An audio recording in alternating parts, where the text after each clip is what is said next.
प्रिय मित्रों, शुभ संदेश के प्रार्थना के समय में आपका हार्दिक स्वागत और मेरा प्यार भरा शलोम। परमेश्वर भला है और उसकी भलाई सदा की है। हम धन्यवाद देते हैं परमेश्वर के नाम का कि वो हमारी मदद और सहायता करते हैं। पिछले सप्ताह वो हमारे साथ थे, हर प्रकार से उन्होंने हमारी मदद की। इसके लिए हम उनके नाम का धन्यवाद करते हैं।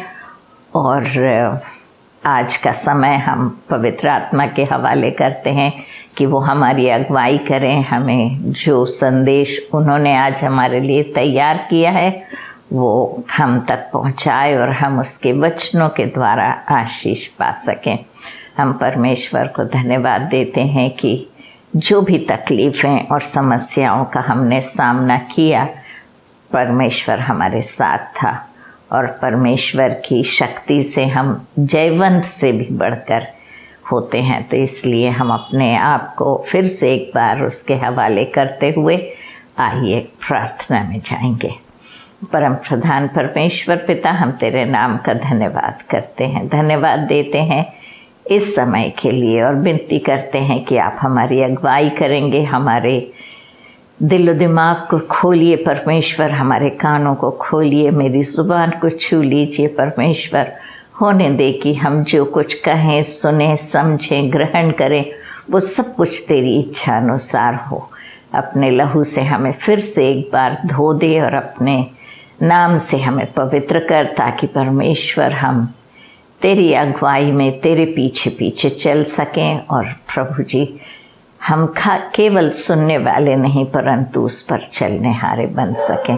हम परमेश्वर पिता आज का समय तेरे हाथ में देते हुए और सारे श्रोतागण के लिए प्रार्थना करते हुए कि तू हर तकलीफ में उनका सहारा बनेगा, हर परेशानी से उन्हें मुक्त करेगा और परमेश्वर बड़ी से बड़ी आशीष उन्हें देगा। इसलिए हम परमेश्वर तेरे नाम का धन्यवाद करते हुए प्रभु यीशु मसीह के नाम से ये प्रार्थना मांगते हैं। सुन और ग्रहण कर। आमीन, आमीन और आमीन। हम आपको फिर से एक बार याद दिलाते हैं कि हमारे प्रार्थना की योद्धा आपके लिए प्रार्थना करने को तैयार हैं। यदि आप किसी परेशानी या समस्या का सामना कर रहे हैं तो ज़रूर उन्हें फ़ोन कीजिए। वो आपसे फ़ोन पर बात करेंगे, आपके लिए प्रार्थना करेंगी। यदि आपको कोई सलाह की आवश्यकता होगी तो आपको सलाह भी देंगे। और जब YouTube पर भी आप हमारा प्रोग्राम देखते हैं और लाइक और शेयर ज़रूर कीजिए ताकि दूसरे भी आशीषित हों। और यदि कोई भी प्रेयर पॉइंट है, प्रार्थना का निवेदन है, तो उसे कमेंट सेक्शन में पोस्ट कर दीजिए। मैं खुद वहाँ से आपका नाम लेके आपके लिए प्रार्थना करती हूँ। तो आइए हम आगे बढ़ें और अपने पाठ में जाएंगे। हम लूका रचित सुसमाचार कर रहे हैं और उसके 12वें अध्याय का अध्ययन कर रहे हैं। पिछले हफ्ते हमने 7 वचन इसमें से पढ़ लिए थे। आज 8वें वचन में हम जाएंगे। और पिछले हफ्ते हमने देखा था कि प्रभु यीशु मसीह पाखंडों के विरुद्ध चेतावनी दे रहे हैं और फिर वो कहते हैं कि हमें किससे डरना चाहिए। वो कहते हैं उससे ना डरो जो शरीर का घात कर सकता है, परंतु उससे डरो जो शरीर का घात होने के बाद तुम्हें नरक में डाल सकता है। तो इसलिए हमने पिछले हफ्ते देखा था कि हमें पूर्ण रीति से अपने आप को परमेश्वर को समर्पण करना है और उसके ऊपर भरोसा रखना है ताकि हम नाश ना हो परंतु अनंत जीवन पाए। 8वें वचन में हम जाएंगे और यहाँ लिखा है, मैं तुमसे कहता हूँ कि जो कोई मनुष्य के सामने मुझे मान लेगा, उसे मनुष्य का पुत्र भी परमेश्वर के स्वर्गदूतों के सामने मान लेगा। परंतु जो मनुष्यों के सामने मेरा इनकार करे, उसका परमेश्वर के स्वर्गदूतों के सामने इनकार किया जाएगा। मित्रों, ये हम मसीहियों के लिए एक बहुत बड़ी चेतावनी है, क्योंकि हम प्रभु यीशु मसीह को और अपने परमेश्वर को लोगों के सामने लिखा है कि यदि कोई मनुष्यों के सामने मुझे मान लेगा, तो प्रभु यीशु मसीह को और परमेश्वर को मनुष्यों के सामने मान लेना। हम लोगों से जब बातें करते हैं तो हम किसी भी विषय पे बात करने के लिए तैयार रहते हैं, परंतु जब परमेश्वर के विषय में और प्रभु यीशु मसीह के विषय में बात करने की बात आती है तो हमारा मुंह बंद हो जाता है।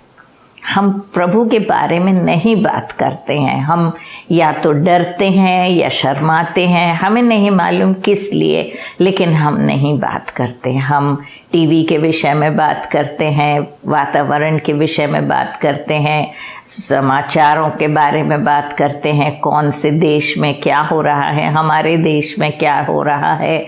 इस प्रकार से अलग अलग विषयों, साइंस के, विज्ञान के विषय में बात करते हैं, आस पड़ोसियों के बारे में बात करते हैं, एक दूसरे की बुराई भी करते हैं। वो सब चीज़ें हम आसानी से बोल लेते हैं एक दूसरे से, लेकिन जब परमेश्वर के वचन के बारे में बात आती है तो हम इससे मुकर जाते हैं।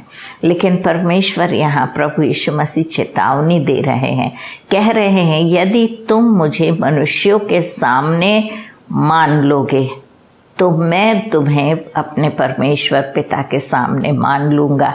लेकिन यदि तुम मुझे मानने से, 9वें वचन में लिखा, परंतु जो मनुष्यों के सामने मेरा इनकार करे उसका परमेश्वर के स्वर्गदूतों के सामने इनकार किया जाएगा। तो इस दुनिया में जीवित जब हम रहते हैं तो जो जो काम हम करते हैं उसका प्रतिफल हमें मरने के बाद मिलने वाला है, जब हम न्याय के सिंहासन के सामने खड़े होंगे।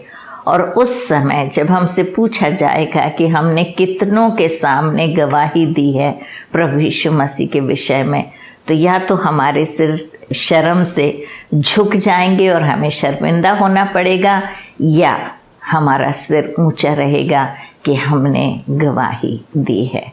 ये निर्णय करना मेरे और आपके हाथ में है कि हम उसे लोगों के सामने मानना चाहते हैं या नहीं मानना चाहते। मित्रों, प्रभु यीशु मसीह ने अपने प्राण हमारे लिए लोगों के सामने दिए, छुप कर नहीं, लेकिन सबके सामने। उन्हें कोड़े मारे गए, उन पर थूका गया, उनकी दाढ़ी खींची गई, कांटों का ताज पहनाया गया। ये सब उन्होंने लोगों के सामने सहा। अपना क्रूस भी उठाकर सड़क पर चल पड़े, उनके वस्त्र उतारे गए, उन्हें क्रूस पर चढ़ाया गया, उनके हाथ और पाँव में कील ठोंका गया, उनका हंसी मजाक उड़ाया गया, उनका ठट्टा किया गया। ये सब उजागर में हुआ, दिन दोपहरी में हुआ, सबके सामने हुआ। और वो हमारे खातिर मरने के लिए शर्माए नहीं, लज्जा नहीं की उन्होंने, लेकिन मान लिया कि ये सारे लोगों के पापों को मैं अपने ऊपर उठा के और ये सज़ा भुगतने के लिए तैयार हूँ। अब हमें क्या करना है? जब हम प्रभु यीशु मसीह को अपना उद्धारकर्ता मान लेते हैं, जब हम जान जाते हैं कि प्रभु यीशु मसीह ने जो कुछ तकलीफ़ें उठाई वो अपने लिए नहीं, क्योंकि वो तो पवित्र थे, उन्होंने तो कोई पाप नहीं किया था, और अगर वो चाहते तो कह देते ठीक है भाई, मैं परमेश्वर का पुत्र नहीं हूँ, तुम मुझे छोड़ दो। वो लोग छोड़ देते थे। उन्हें क्रूस पर इसलिए चढ़ाया जा रहा था क्योंकि वो कह रहे थे कि मैं परमेश्वर का पुत्र हूँ। तो यदि वो हमसे प्यार नहीं करते तो उस बात से मुकर जाते और उन्हें कोई क्रूस पर नहीं चढ़ाता और वो आराम से निकल चले जाते। परंतु उनका प्यार मेरे और आपके लिए इतना गहरा था कि उन्होंने सबके सामने अपने प्राण देने से इनकार नहीं किया। और जब हम ये बात समझ जाते हैं और प्रभु यीशु मसीह को अपना उद्धारकर्ता ग्रहण करते हैं, तब हमारा फर्ज बनता है कि हम लोगों के सामने उनका इकरार करें, हम लोगों के सामने बताएं कि ये जो प्रभु यीशु मसीह ने अपने प्राण क्रूस पर दिए वो मेरे और आपके पापों के खातिर दिए, क्योंकि लोग नरक की ओर चले जा रहे हैं। हमने पिछले हफ्ते देखा था कि उससे डरो जो मरने के बाद हमें नरक में डाल सकता है।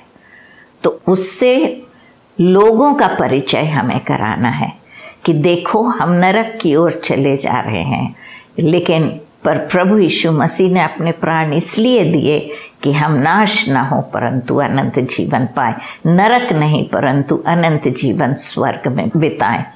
और इसके लिए हमें लोगों को प्रभु यीशु मसीह के विषय में बताना पड़ेगा, उनकी जीवनी के विषय में बताना पड़ेगा, सुसमाचार उनके साथ बांटना पड़ेगा कि प्रभु यीशु मसीह चरनी में पैदा हुआ था बेथलेहम में, और उसने अपने प्राण क्रूस पर दिए थे, और 3 दिन वो कब्र में था, और तीसरे दिन वो जी उठा और स्वर्ग पर उठा लिया गया, और वो फिर से आने वाला है और अपने लोगों को लेकर जाने वाला है। और जो कोई विश्वास करेगा वो नाश ना होगा परंतु अनंत जीवन पाएगा। और जब हम इस प्रकार से लोगों के सामने गवाही देते हैं, और जब वो हमारा पवित्र जीवन देखते हैं, ना सिर्फ हमें मुंह से बोलना है परंतु हमें एक पवित्र जीवन जीना है, तो जब हम एक पवित्र जीवन जीते हैं तो लोग हमारे जीवन को देखकर आश्चर्यचकित हो जाते हैं। लोग घूस देकर अपना काम करवाते हैं, और जब हम घूस देने से इनकार कर देते हैं तो वो कहते हैं कि तुम क्यों नहीं घूस दे के और अपना काम चला लेते हो। पहली बार जब मुझे अमेरिका जाने का मौका मिला था, उस समय जांच पड़ताल के बाद एक रिपोर्ट पासपोर्ट ऑफिस भेजती है ताकि पासपोर्ट हमारा वहाँ से रिलीज़ हो जाए। पासपोर्ट बनवाना था क्योंकि पहली बार अमेरिका जा रही थी, इसके पहले मैं विदेश नहीं गई थी। और जब जांच पड़ताल करके निकल गई और काफ़ी दिन हो गए और पासपोर्ट ऑफिस से पता पड़ा कि अभी तक मेरी रिपोर्ट वहाँ नहीं पहुँची, तो मेरे मित्रों ने कहा कि तुम कुछ पैसा दे दो तो तुम्हारी रिपोर्ट जल्दी आ जाएगी। मैंने कहा मुझे अमेरिका घूस देकर नहीं जाना है, मुझे कोई जल्दी नहीं है। लेकिन अब हमारी ट्रैवल का समय पास आने लगा था और मुझे वीज़ा के लिए जाना था। फिर लोगों ने मुझसे कहा कि तुम एक 500-600 के पीछे एक फ्री ट्रिप तो जो तुमको मिल रहा है अमेरिका, उसे गंवा रही हो, एक 500 दे दो और निकल जाओ। मैंने कहा कि 500 दे के मैं अमेरिका तो चली जाऊंगी, लेकिन वो 500 से मैं अपने स्वर्ग की ट्रिप को मिस कर दूंगी। तो हाँ मित्रों, हम सोचते हैं कि हम अपना काम यहाँ चला लेंगे, कुछ चंद रुपए दे के हम अपना काम आसानी से निकाल लेंगे, लेकिन हमें ये बात याद रखना है कि जो कुछ हम यहाँ करते हैं उसका हिसाब, उसका लेखा हमें देना पड़ता है।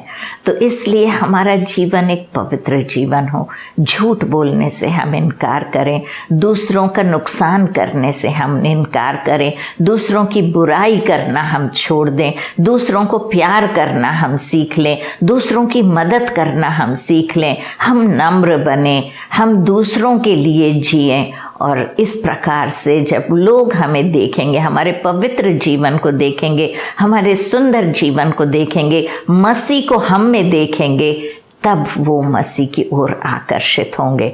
तो सुसमाचार भी सुनाना है और हमें अपना जीवन भी एक सुंदर जीवन बनाना है, हमारी जीवन शैली को हमें बदलना है और उसे प्रभु यीशु मसीह के समान ढालना है।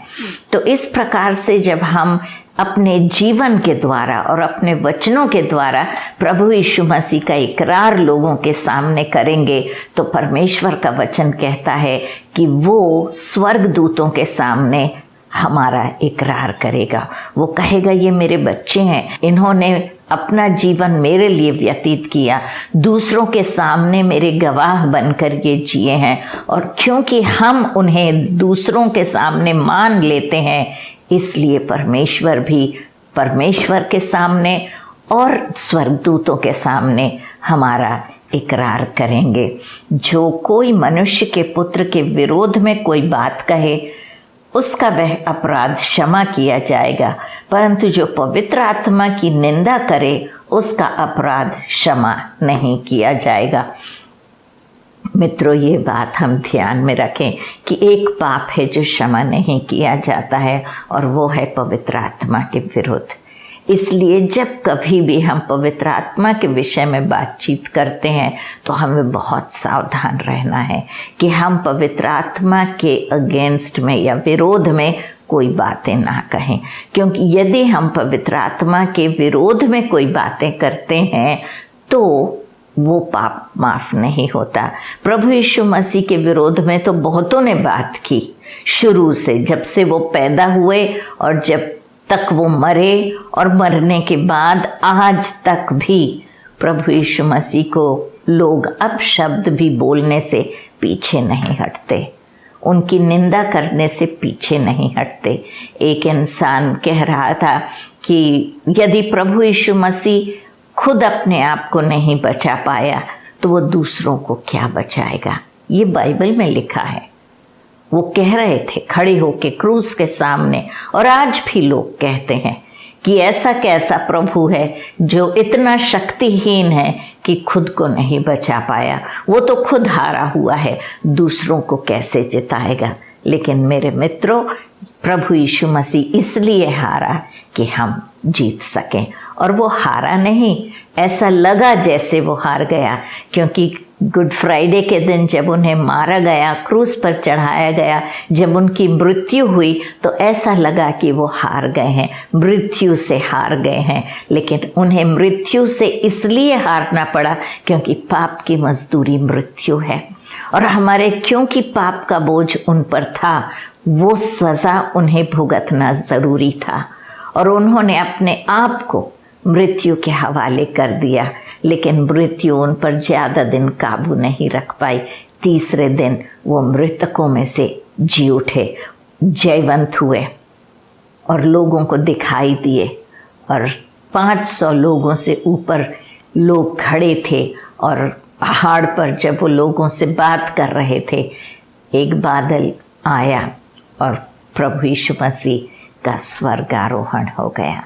मित्रों, प्रभु यीशु मसीह मुझसे और आपसे बहुत प्यार करते हैं, और वो चाहते हैं कि हम लोगों के बीच में गवाही बने। जरूरी नहीं कि हम अलग से उन्हें प्रभु यीशु मसीह के विषय में बैठ के बातें करें, लेकिन जब कोई तकलीफ में होता है उनके लिए हम प्रार्थना करें, जब कोई तकलीफ में होता है उनकी हम मदद करें, हम उन्हें बताएं कि हम प्रभु यीशु मसीह के चेले हैं, हम उनके पीछे हो लिए हैं। जब कोई हमें गलत काम करने के लिए कहे तो हम कहें हम मसीह के चेले हैं, हम मसीह के बच्चे हैं, परम प्रधान परमेश्वर के बच्चे हैं, हम गलत काम नहीं करते, हम सही काम सच्चाई पे जीना चाहते हैं, क्योंकि प्रभु यीशु मसीह ने कहा मार्ग, सत्य और जीवन मैं हूँ। तो मित्रों, हमें सत्य पर चलना बहुत ही ज़रूरी है। इसलिए हम एक तो सत्य पे चलें, दूसरा हम पवित्र आत्मा का आदर करें, पवित्र आत्मा का आदर करें, उनके विरोध में कोई बात ना करें, क्योंकि वो पाप क्षमा नहीं होता। जब लोग तुम्हें सभाओं और हाकिमों और अधिकारियों के सामने ले जाएं, तो चिंता ना करना कि हम किस रीति से या क्या उत्तर दें या क्या कहें, क्योंकि पवित्र आत्मा उसी घड़ी तुम्हें सिखा देगा कि तुम्हें क्या कहना है। तो मित्रों, हम सोचते हैं आजकल जब हम देखते हैं कि मसीहियों पर अत्याचार किया जाता है, उनका विरोध किया जाता है, तो हम सोचते हैं कि ये आजकल ये अत्याचार हो रहा है, आजकल मसीहियों को इन यातनाओं का सामना करना पड़ रहा है। लेकिन ऐसी बात नहीं है। ये प्रभु यीशु मसीह जब इस पृथ्वी पर थे तब ये बातें उन्होंने कही थी कि तुम यदि मुझ पर विश्वास करोगे तो तुम्हें यातनाओं का सामना करना पड़ेगा, विरोध का सामना करना पड़ेगा। और हम पौलुस के विषय में अच्छे से जानते हैं, जो शाऊल था और फिर पौलुस बना। शाऊल क्या करता था? घर घर जाके मसीहियों को बाहर घसीट के लाता था, और रोमी लोग तो उन्हें शेरों की मांद में फेंक देते थे, और नीरो जो राजा था वो तो उसके जब बगीचे में मसीहियों को टॉर्च बनाकर जलाता था और उससे उसके बगीचे में रोशनी किया करता था।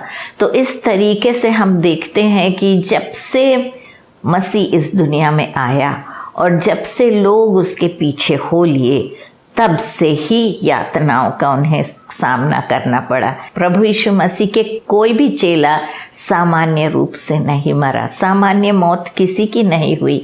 किसी को चीरा गया, किसी को गला काटा गया, किसी को सड़कों पे घसीटा गया। यूहन्ना को तो कढ़ाई में उबलते हुए तेल में डाला गया था।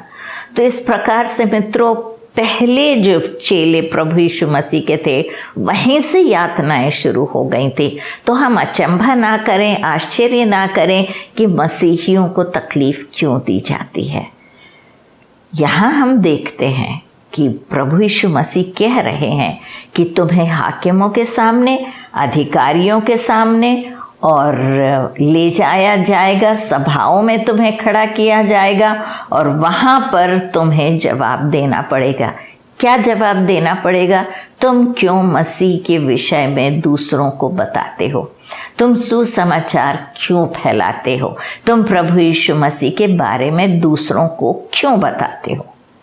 अपना मुंह बंद कर लो और तुम्हें कोई प्रॉब्लम, कोई परेशानी नहीं होगी। लेकिन यदि तुम प्रभु यीशु मसीह का नाम लोगे तो हम तुम्हें परेशान करेंगे, केवल इसलिए कि वो प्रभु यीशु मसीह को मानते थे और उसके गवाह बन के जीना चाहते थे। प्रभु यीशु मसीह यहाँ कह रहे हैं, जब लोग तुम्हें सभाओं और हाकिमों और अधिकारियों के सामने लाकर खड़ा करेंगे तो तुम चिंता मत करना कि तुम किस रीति से या क्या उत्तर दोगे या क्या कहोगे। हम डरे ना कि यदि हमें हाकिमों के सामने ले जाकर खड़ा किया जाएगा तो हम उन्हें क्या जवाब देंगे। परमेश्वर का वचन कहता है तुम्हें डरने की कोई आवश्यकता नहीं, क्योंकि पवित्र आत्मा तुम्हारे साथ है और वो पवित्र आत्मा तुम्हें सिखाएगी कि तुम्हें उस घड़ी में क्या कहना चाहिए। तो ना हम डरें, ना हम घबराएं, परंतु हम पवित्र आत्मा के संपर्क में सदा रहें और पवित्र आत्मा से बातचीत करते रहें और पवित्र आत्मा को अपने हृदय में जगह दें और पवित्र आत्मा से हम पूरे वक्त सलाह मशवरा करते रहें कि हमें किस प्रकार का जीवन जीना है। और जब हमारा कोई विरोध करे तो हम डरे ना। कोई हमें घसीट कर अधिकारियों के सामने ले जाकर खड़ा करे तो हम ये फिक्र ना करें कि अब मैं वहाँ जाऊँगी, मुझसे प्रश्न पूछे जाएंगे, मैं क्या जवाब दूंगी। क्योंकि पवित्र आत्मा जो हम में वास करता है, पवित्र आत्मा जो हमारे भीतर है, वो हमें बताएगा कि हमें क्या बात का कैसे जवाब देना है और वो हमें हिम्मत देगा, ढाढ़स देगा और वो हमारी मदद और सहायता करेगा। मित्रों, आज आप किसी भी परेशानी का क्यों ना सामना कर रहे हो, ना सिर्फ सुसमाचार फैलाने के लिए, लेकिन पवित्र आत्मा आपकी हर परिस्थिति में आपकी सहायता करने के लिए तैयार है। आपके ऊपर आर्थिक समस्या आई हुई हो, आपके पास नौकरी नहीं हो या नौकरी जहां आप करते हैं वहां परेशानी का सामना कर रहे हो, आपके रिश्ते में कोई मुठभेड़ हो चुकी है, किसी भी प्रकार की कोई भी समस्या का सामना आप क्यों ना कर रहे हो मित्रों, आज अपने आप को पवित्र आत्मा के हवाले कीजिए।